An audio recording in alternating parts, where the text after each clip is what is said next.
Ligados Integrados. Realização Canal Rural. Oferecimento Seara. Surpreenda-se com Seara. Olá, muito bom dia para você. Terça-feira, 12 de julho, está começando Ligados Integrados com muitas informações sobre avicultura e suinocultura. Veja os destaques do dia. Biosseguridade. A salmonela também afeta suínos e pode ser letal. A transmissão da bactéria acontece dentro das granjas e no caminho para o abate. Vamos saber como proteger o rebanho. E ainda o manejo nas unidades produtoras de suínos desmamados, a seleção das fêmeas e os cuidados iniciais com os leitões antes de seguirem para a próxima etapa do ciclo produtivo. Tudo isso e muito mais Ligados Integrados já está começando.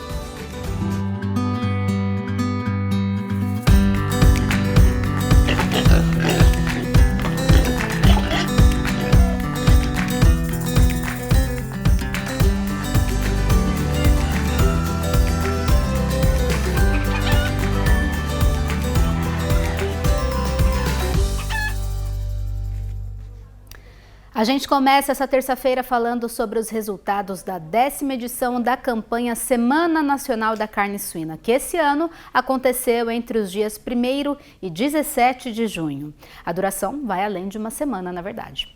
A estratégia promovida pela Associação Brasileira dos Criadores de Suínos é considerada a maior vitrine para a proteína no varejo brasileiro. Foram vendidos quase 600 mil quilos de carne suína. O volume corresponde a 6 milhões de porções de 100 gramas a mais da proteína na mesa dos brasileiros.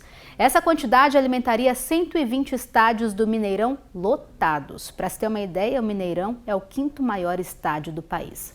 Um resultado para se comemorar. E agora a gente vai falar de biosseguridade, a importância de se manter o plantel de suínos brasileiro protegido. A salmonela é uma bactéria patogênica que afeta tanto aves como suínos e também pode causar doenças em humanos por meio do consumo da carne contaminada. Por isso é tão importante investir nas medidas de biosseguridade para evitar a transmissão dentro das granjas e também no caminho para o abate. Vamos falar sobre prevenção e também sobre tratamento, conversando com o médico veterinário Denner Paulo III, que já está aqui com a gente. Muito bom dia para você, Denner. Seja bem-vindo ao Ligados Integrados. Bom dia, Julião. Prazer estar conversando com vocês. Prazer é nosso em te receber aqui, Denner. A gente costuma ouvir falar em salmonela, geralmente quando a gente está falando sobre avicultura, mas a doença está presente também na suinocultura. E eu te pergunto então, começo te perguntando sobre a ocorrência no plantel de suínos aqui do Brasil. É uma doença comum? Sim, a salmonela ela tem diversos sorovários, né? A gente pode ter até 2.500 sorovários de salmonela. Mas as que causam doenças nos suínos são basicamente 3 sorovários. A salmonela cholera suis, a salmonela typhimurium e a typhimurium monofásica. O que ela causa basicamente é uma diarreia, né, nesses animais, e aí a gente vai ter perdas econômicas, com diminuição em GPD e aumento de conversão alimentar. Né? Ou seja, na suinocultura a salmonela também é bastante importante. E a gente consegue fazer uma comparação se ela é mais grave na avicultura ou mais grave na suinocultura? Porque na avicultura a gente sabe que pode levar à morte das aves, se o ser humano consumir essa carne contaminada também é bastante grave. É a mesma gravidade tanto para a suinocultura quanto para a avicultura? Sim, na suinocultura a gente também tem uma gravidade muito grande, né, da salmonela. Geralmente ela ocorre na fase de creche e terminação, ela leva à mortalidade. Se a gente for conversar sobre salmonela cholera suis, né, ela pode causar a morte dos animais em até 24 horas, né, ou seja, uma morte rápida. E se a gente conversar sobre a salmonela typhimurium, ela já cursa mais com um quadro de diarreia, né? Para vocês terem uma noção, na salmonela typhimurium a gente consegue ver até pedaços do intestino do animal nas fezes, né? Então, pedaços da mucosa, a mucosa é o local onde tem a absorção dos nutrientes, né? Então, é uma agressão muito grande nessa mucosa. A mucosa estando agredida, o animal não consegue absorver os nutrientes, ou seja, a ração, que é algo bastante caro e dispendioso, a gente acaba jogando fora, o animal perde peso e também tem toda aquela sintomatologia clínica que leva à mortalidade. Então, ela é tão grave que, além da mortalidade, os animais que sobrevivem também acabam apresentando refugagem e, sem dúvida alguma, vão chegar no frigorífico com um peso menor e aí a gente vai ter uma menor eficiência do sistema de produção quando a gente tem a salmonela. Então, sim, ela é tão importante quanto nas aves, se não mais importante ainda. Falando ainda sobre manejo, você falou que existem diferentes sorotipos que afetam os suínos. Como é que ocorre essa transmissão? Pode ocorrer a transmissão, de repente, entre aves e suínos? Como é que os suínos dentro de uma granja são contaminados? Como é que ocorre essa transmissão da salmonela na suinocultura? Sim, a salmonela tem diversas maneiras de entrar em uma granja, né? Ela pode entrar através da ração, se a gente não tiver uma boa prática, né, de fabricação dessa ração. A ração é uma maneira com que a salmonela entra nas granjas, né? Outra maneira é através de fontes, né, botas contaminadas, roupas contaminadas, e outra questão em relação a outros animais, né? As aves, elas podem fazer essa transmissão e a gente ressalta muito na suinocultura a questão dos roedores e das moscas, né? Então, as moscas, a gente sabe, elas causam bastante estresse aos suínos. Os roedores, eles acabam consumindo a ração e também destruindo alguns equipamentos dentro da granja e, além disso, eles carregam a salmonela para dentro da granja. Outra maneira da gente também ter os animais sendo infectados com a salmonela é através da mistura de origens, ou seja, você tem uma origem que não é contaminada e uma origem contaminada, essa origem contaminada acaba carregando a salmonela para dentro da granja e transmitindo para os outros animais. Ou seja, a gente tem vários fatores de risco que a gente precisa cuidar para evitar que a salmonela não entre no sistema de produção. E se caso a salmonela entrar dentro desse sistema de produção, a gente precisa ter manejos para baixar a pressão de infecção ao máximo e dessa maneira evitar com que os animais apresentem a sintomatologia clínica da salmonela. Sim, você falou então sobre a transmissão, já falou um pouco também sobre a prevenção, falou aí da importância de se fazer o controle de roedores, que são vetores da salmonela, né? Então, prevenção, investir em medidas de biosseguridade. Isso. Medidas de biosseguridade, sem dúvida alguma, na suinocultura, elas são extremamente importantes, né? A gente não controla somente a salmonela, e sim diversos agentes, né? Então, sem dúvida alguma, reduzir o número de origens, ter uma boa proteção contra esses vetores, evitar que esses vetores entrem na granja. A gente sabe que dificilmente a gente vai ter uma granja livre de ratos, mas a gente consegue fazer todo o controle para diminuir ao máximo a presença desses vetores. A salmonela também, a salmonella typhimurium, é difícil a gente ter granjas que são livres de salmonela. Porém, se a gente fazer o vazio sanitário, trabalhar com todos dentro, todos fora, uma boa limpeza e desinfecção com a utilização de bons detergentes e bons desinfetantes, a gente consegue reduzir essa pressão de infecção.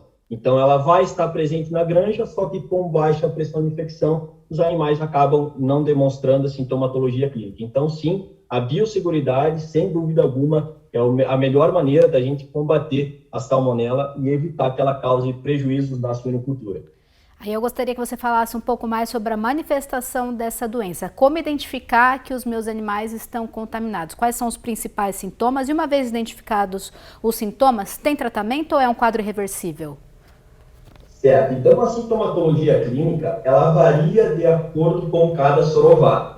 A gente tem muito na cabeça que a salmonela causa diarreia. Sim, ela causa diarreia, só que a gente tem um sorovário específico, que é a cólera suis, que ela acaba causando uma doença mais sistêmica. Ela é bastante adaptada ao suíno, ou seja, ela consegue evadir, né, o sistema imune, ela chega ao sangue e causa uma doença sistêmica. Um dos sinais clínicos bem característicos, né, da salmonella cólera suis é o avermelhamento das extremidades, tanto extremidades de orelha, cauda, no dorso do animal também a gente consegue ver essas manchas avermelhadas. Então, o produtor, identificando esses sinais clínicos, ele já precisa comunicar ao médico veterinário para o médico veterinário orientar o melhor tratamento possível. Além disso, a gente tem o outro sorovário, que é a typhimurium, ela cursa mais com diarreia. Então, o produtor vai ver uma diarreia amarelada, esverdeada, bastante fétida, né? E, como eu comuniquei antes, aqueles pedacinhos de mucosa nas fezes. Isso é um sinal clínico característico de salmonela. O que o produtor deve fazer é separar esse animal o mais rápido possível, porque a excreção de salmonela de um animal na fase clínica ela é muito alta no ambiente, ou seja, os outros animais podem se infectar.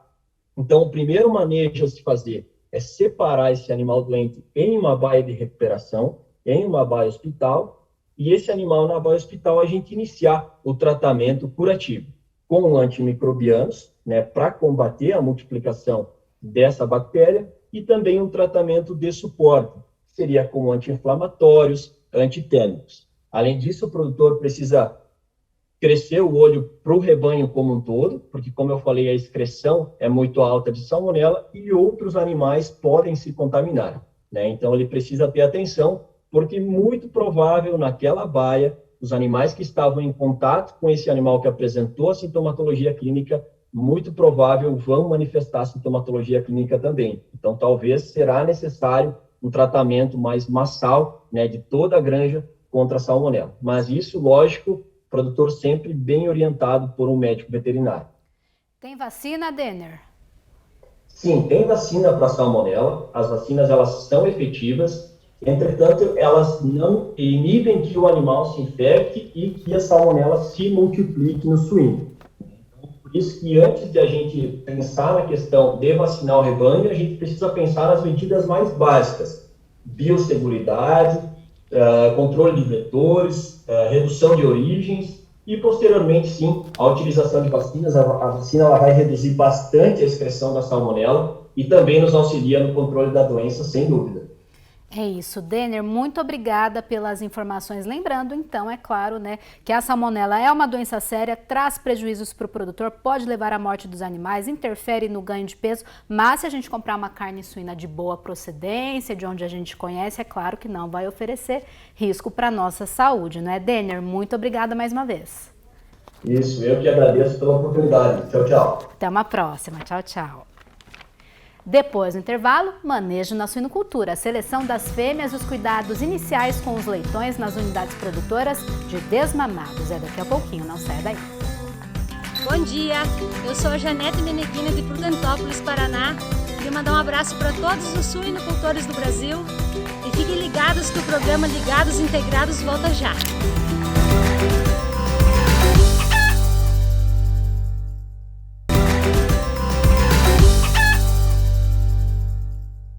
Estamos de volta e agora é hora de saber como é que fica o tempo aí na região onde você mora ou onde você trabalha, com a Kelly Ávila. Muito bom dia para você, Kelly. Olá, bom dia a todos. É hora de conferir a previsão do tempo. Vamos juntos aqui olhar na tela como é que vai ficar a previsão para os próximos dias. Poucas nuvens em boa parte do país. Ainda chove um pouco na região sul, na costa leste e no norte, que é o que a gente pode observar aí no mapa. Na costa leste a gente ainda tem previsão de chuva significativa, trazendo alguns transtornos ali no nordeste do país. Na região sul diminuem os volumes de chuva e temos chuva lá no extremo norte, em Roraima, chuva mais significativa. Nas demais áreas o sol vai brilhar e o tempo segue seco. Aí eu trouxe um mapa para a gente olhar como é que vai ficar aí o próximo período, até 13 de julho. Volumes, olha aí, reduzem bastante em boa parte do país e só lá no norte que a gente pode ter volumes um pouco maiores. Nas demais áreas, tempo bem firme. Aí eu trouxe algumas cidades aí, produtoras, Baços, que é produtora de ovos, olha só, tem chuva na quarta-feira, mas é pouca chuva, olha aí como é que estão as máximas, 29, 31, 32 graus, fazendo bastante calor no interior de São Paulo, mínimas entre 17 e 18 graus e o tempo fica mais firme ao longo da semana. Cruz Alta, no Rio Grande do Sul, tem previsão de chuva, quinta e sexta o sol nem deve aparecer e olha só, quarta-feira vai fazer bastante frio, 5 graus, é uma frente fria que vai passar rápido por lá. Máxima de 17 graus, depois as mínimas começam a subir, mas as máximas não vão ficar muito altas. Até na sexta-feira, máxima de 14 graus, fazendo frio lá em Cruz Alta. Lagoa de São João, no Ceará, mínimas entre 18 e 19 graus, olha as temperaturas máximas até 31 graus. O sol vai aparecer, mas tem pancadas de chuva. São áreas aí produtoras que têm granjas e a gente quer a sua participação. Mande perguntas pra gente aqui no Ligados Integrados. Tchau, a gente se vê. Até, Kelly, obrigada. E como a Kelly disse, vamos lembrar que você pode enviar vídeos e mensagens para a gente pelo nosso WhatsApp. Mande as suas dúvidas, os temas que você gostaria de ver aqui no nosso programa. Mostra um pouquinho do seu trabalho aí no campo e pede a previsão do tempo para a sua região. O número é 11 97571 3819, está aí na sua tela. No sistema de integração, a produção de suínos é dividida em etapas. O manejo começa na unidade produtora de desmamados. Os leitões nascem na UPD e ficam até os 28 dias de vida com a mãe. A nossa equipe de reportagem foi até uma granja em Mato Grosso do Sul para saber mais sobre os cuidados que devem ser tomados com as matrizes e também com os filhotes. Vamos ver?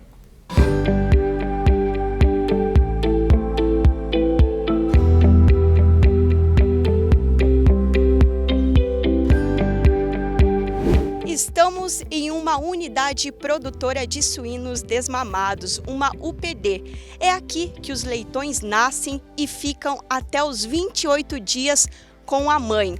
Mas antes de conhecermos a granja, nós vamos passar por uma barreira sanitária, ou seja, o banho aqui é obrigatório.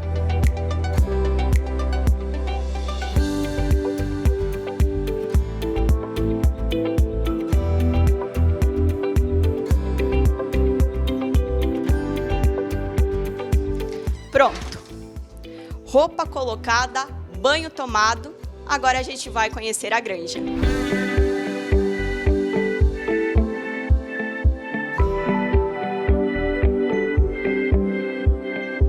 Esse é o primeiro passo de uma UPD, de Unidade Produtora de Leitões. Nesse barracão a gente chama ele de recria, onde as fêmeas chegam em torno de 60 dias de vida e vão ficar ali até os 100, 105 dias de vida, onde será feita uma seleção. Esse passo é muito importante para a produção de leitões porque é o barracão onde a fêmea se aclimata. A gente usa o termo de aclimatação, onde ela tem o primeiro contato com a microbiota da granja. Então nesse barracão a gente faz especialmente uma adaptação, uma aclimatação em micoplasma, que é uma bactéria comum no plantel do suíno brasileiro, porém nossas fêmeas elas vêm livres deste agente. Passados os 40 dias, é feita uma seleção para as fêmeas poderem reproduzir. O manejo é feito através do cobre-solta. Depois de inseminadas, as fêmeas vão para as baias de gestação coletiva. Ali, elas têm água à vontade, porém, a alimentação respeita o volume de acordo com a nutrição e a genética do animal. Então vai variar de acordo com o score que a gente chama que a fêmea está. Se a fêmea está muito magra, ela tem que comer um pouco mais, se ela está gordinha, come um pouquinho menos. Wesley, nós estamos em uma baia de gestação coletiva, né? Isso se encaixa ao bem-estar animal, certo? Sim, exatamente, né, Priscila? Esse é o principal foco, né, do bem-estar animal. Então essa granja, como eu falei, ela está já adequada ao bem-estar animal, onde os animais eles ficam durante todo o período de gestação livre de gaiola. Então aqui eles são livres, né, eles podem caminhar, a baia atende a densidade, o volume, tamanho de metro quadrado por fêmea. E, então esse que é o principal foco do bem-estar, onde os animais ficam livres de gaiola. Quantos animais ficam em cada baia? Nessa instalação que a gente está, a baia são para 20 animais. Então se a gente olhar, tem 20 drops, né, 20 pontos de alimentação, um para cada fêmea. E a água a gente atende um bico para cada 10 animais. Nessa fase, as fêmeas ficam 110 dias em gestação nas baias. Só são retiradas se houver algum problema sanitário ou doença entre elas. Quando já estão prestes a parir, 5 dias antes, são levadas para a maternidade. Então ele vai ficar por um período de 28 dias, né, aqui com a mãe, e aí seria o fim dessa unidade, da unidade produtora de leitões. Porém, é o início de toda a vida desse leitão pela frente. Então a nossa cadeia, ela começa a partir de aqui. Pensando no abate, pensando em produto no frigorífico, aqui começa esse processo. Pequeninos e bem cuidados. O que é feito na maternidade é refletido em toda a vida do animal. A mamada de colostro é um ponto crucial para a vida desse leitão, onde ele vai adquirir os primeiros anticorpos, né, para proteger, para a imunidade desse animal, até o longo do abate. Alguma imunidade um pouco mais curta, dependendo do agente, até o final do abate. E lógico, né, a gente ter o cuidado com a matriz, com a mãe, porque ela que vai fornecer o leite, que vai garantir o peso desse animal para que ele saia com a condição favorável para a cadeia seguinte. A UPD, localizada em Jataí, Mato Grosso do Sul, pertence aos irmãos Boigues. Hoje, há 3.000 matrizes produtivas na granja. Daqui saem 8.000 animais por mês, uma evolução e tanto, né, Alessandro? De quando eu iniciei no ano de 2000 para agora, ela se transformou. Quando eu comecei, uma fêmea produzia 20 leitões por ano, né? Hoje a gente já consegue médias aí de 32, 34, 35 leitões. Passados 28 dias nessa unidade, os leitões seguem para um outro processo, ou melhor, vão para a creche. Mas isso é tema para uma próxima reportagem.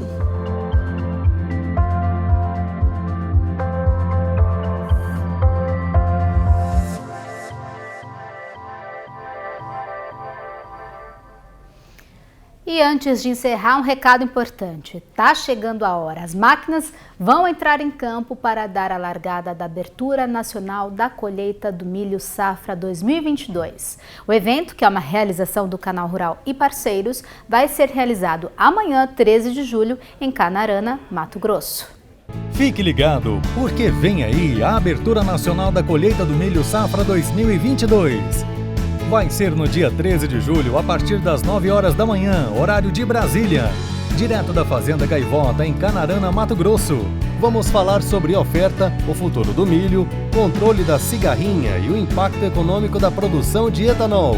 Transmissão ao vivo na tela e nas redes sociais do Canal Rural. Reforçando, então, amanhã, dia 13 de julho, a abertura nacional da colheita do milho a partir das 9 horas, horário de Brasília, aqui na tela do Canal Rural e também nas redes sociais. A gente vai estar de olho, então amanhã não tem Ligados Integrados, mas a gente volta na quinta-feira com mais informações sobre aves e suínos. E já sabe, eu te espero ao vivo a partir das 11h30 da manhã. Até quinta. Tchau, tchau.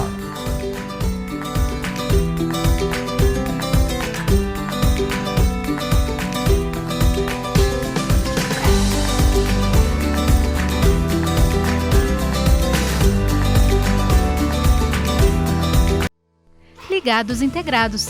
Realização Canal Rural. Oferecimento Seara. Surpreenda-se com Seara.